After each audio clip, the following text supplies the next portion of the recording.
Nick, Jonas, diabetes, we're in this fight. What were your symptoms? You were diagnosed at age 13, right? I was, yeah, age 13. My brothers What and were I your symptoms? My brothers and I were on tour.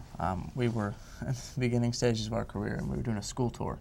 So we'd basically roll up into a school and play, for the kids in the auditorium. And it was usually around 8 a.m., so they weren't quite ready for a rock show that time. But I started to notice that I was losing weight.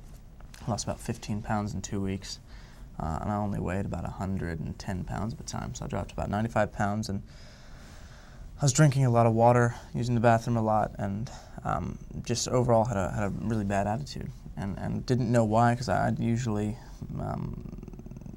been quite a happy person, but I was just in a really bad spot. And so I went to my parents and I said, look, I think there's something really wrong. And they said, okay, we'll take you to the doctor. I went to the doctor, and she said, your blood sugar is over 700. It's approaching 800 quickly, and you need to go straight to the hospital. That's extraordinarily high. Yeah, it was it's such an uncomfortable feeling, because the thing about the high blood sugar for me is that it's really a point of feeling like you're going to collapse the whole time. And I was at this point for, it must have been 2 or 3 weeks, and I was days away from a coma. Were you scared? Extremely scared. At the beginning, I didn't know anything about diabetes. I'd never known anyone that had it, and so it came as a real shock. And diabetes sounds like you're going to die when you hear it, and so I was immediately frightened. But once I got a better idea of what it was and that it was something that I could manage myself, I was comforted. Give me your day-by-day procedure. Do you inject insulin, or you have a pump? I have an insulin pump. I've been on the pump now. That's in your belt, like? Yeah, it's just some kind of my waistline here. I've been on the pump now for about 5 years. That automatically monitors and puts in the pump that I have just delivers the insulin. I enter how many carbs I'm having, and then it tells me what I should take, and then I approve it. But my daily routine is basically wake up, and first thing I do is check my blood sugar. And throughout the day, I'll check my blood sugar anywhere from 10 to 12 times, just pricking my finger. And before every meal, midday check, before I go to bed, when I wake up, all those different points in the day, and just deliver insulin throughout the day. When it can get too low, too, can it? Absolutely. The low blood sugar, you feel like fainting, right? Yeah, I had a low blood sugar last night. And see, the scary thing is that with the high blood sugar, you actually have more time to react and to get it to come back down, because obviously there's a lot more sort of grace and mercy period. Whereas with low blood sugar, 70 to 0 is really dangerous, especially for someone like me who, I'm because of my disease, I'm usually more high. And so it's a scary feeling, and it's basically the first thing you do is grab juice or any kind of liquid carbohydrate, because those get into the bloodstream quicker.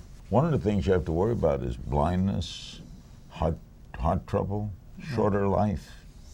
Yeah, the blindness is a big one, and I actually have heard a few stories of type 1 diabetics that haven't taken care of themselves and ended up losing their vision. Obviously, also your feet. That you run a high risk of losing toes and other things if you're not careful. And luckily, I have maintained my vision. My doctor said it's a miracle that through my 2 or 3 weeks of having diabetes and not knowing it, that I kept my vision.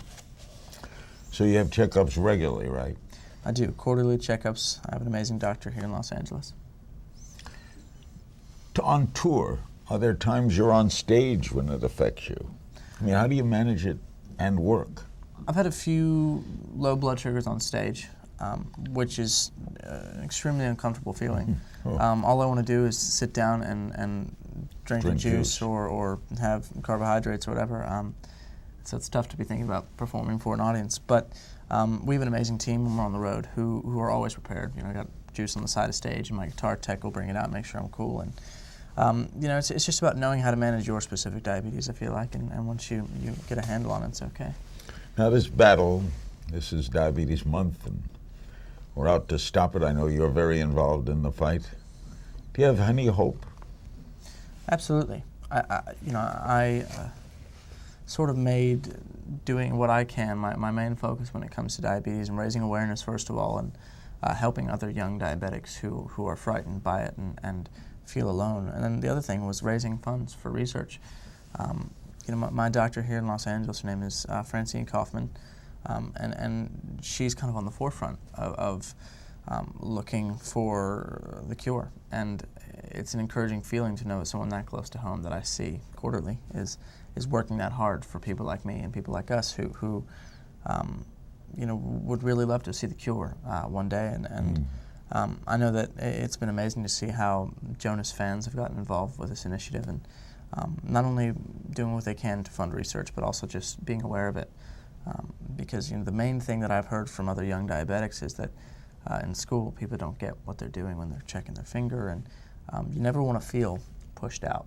And I think there's a definite embrace of the diabetic community and a general awareness of it now, which is great. Would you say you're hopeful?